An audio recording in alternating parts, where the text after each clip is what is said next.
కొంతమందికి కొన్ని డౌట్స్ ఉన్నాయి, నాకు కూడా ఉంది అలా అని. బట్ ఎవరి క్లారిఫికేషన్ వాళ్ళదనమాట. కొంతమంది అంటారు డబ్బుతో దేన్నైనా కొనొచ్చని.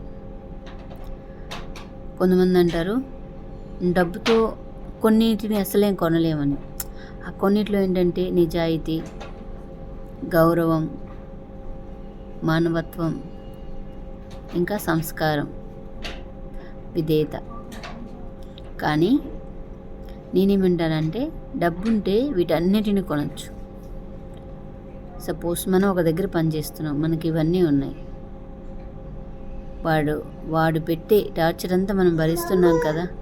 దాంట్లో నీ సెల్ఫ్ రెస్పెక్ట్ ఉంది, నీ నిజాయితీ ఉంది. అయినా వాడిచ్చే జీతం కోసం మనం చేస్తున్నాం కదా. సో మరి ఎక్కడండి? మనం వాదన చేసుకుంటే చాలా వాదించవచ్చు, కానీ రియాలిటీలో ఇవన్నీ ఉండవు. డబ్బే ఉంటుంది ఇప్పుడున్న దాంట్లో. మీరేమంటారు?